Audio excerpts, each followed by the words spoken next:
What's up, guys?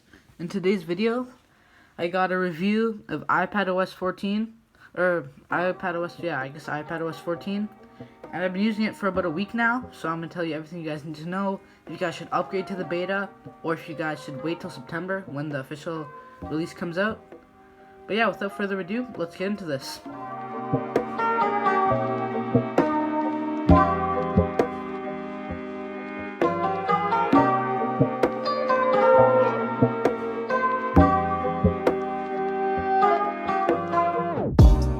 So here's the home screen for iPadOS. As you can see, this is in dark mode here. If you want to switch it to light mode, just go into control center. And here's the light mode wallpaper. I really like the new iOS 14 wallpaper. I'm always a sucker for like the new wallpapers. I really like when Apple releases those. So this one is very nice. So as you can see, there's the new widgets on the side of the screen. So I've got the batteries one, the calendar one, and the screen time one. So the screen time one, as you guys can see, there's like no information. And I do have screen time set up on this iPad, so I do not know what is happening.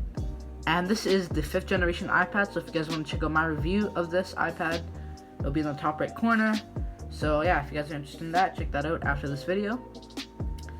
Yeah, so this is the home screen, and let's just dive right into it. Bugs. So, some bugs that I've been having are that there's a setting in my iPad, it's like so you can like undownload apps but still keep like the data on the iPad, and that's been happening a lot. As you can see here, this little cloud symbol right there for OneNote and PowerPoint, so the app is still not downloaded. So if I try and go on OneNote, see, it has to download it again. That's happened with a bunch of apps here, so that's pretty annoying. I think I turned that off, but I don't know why it's happening for so many apps, because I still do have a lot of storage on this iPad. So that's a bug. No really game, like deal-breaking, deal-breaking bugs here. As you can see, the screen time widget is not working, so that's a little interesting. The weather one too, I had that.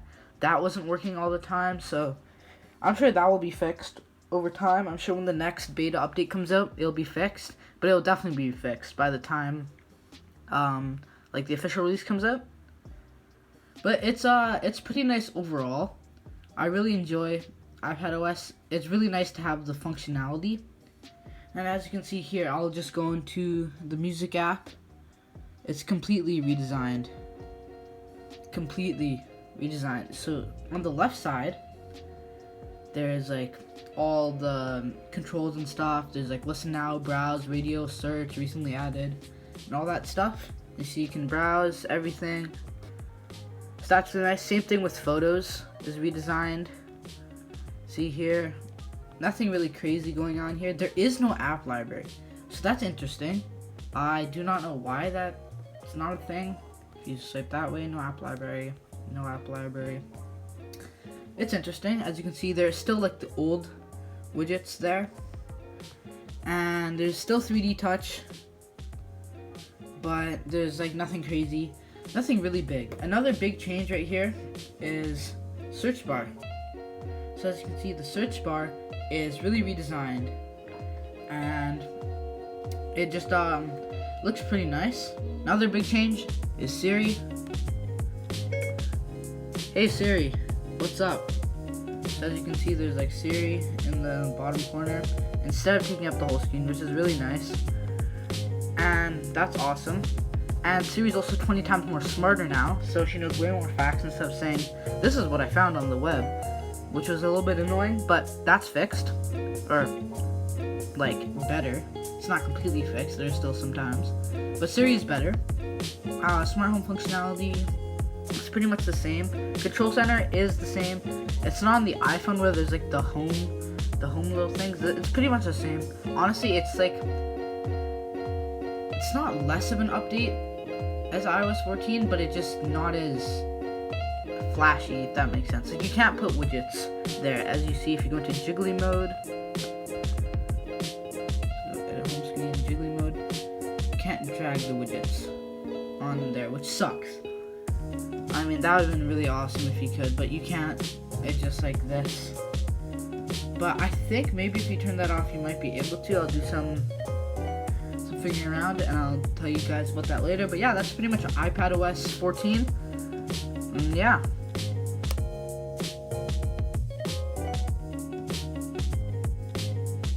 So overall, I think iPadOS 14 is pretty good. There's not a lot of bugs, and honestly, I think it's fine to download. I've had the betas of the new iOSs for about 4 years now, and I've never come across any like deal-breaking glitches where it just makes me want to uninstall the software. So I think this is pretty good. If you're on the fence about downloading, I think you should. Honestly, I think it's fresh, it's unique, and a lot of the changes are really good, and it's very beneficial.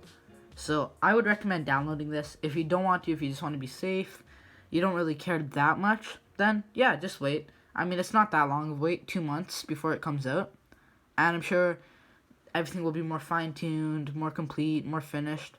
So yeah, but overall, this is pretty good, and yeah, I'd recommend it. So thank you guys so much for watching. If you enjoyed this video, please leave a like and subscribe, as it really helps out the channel.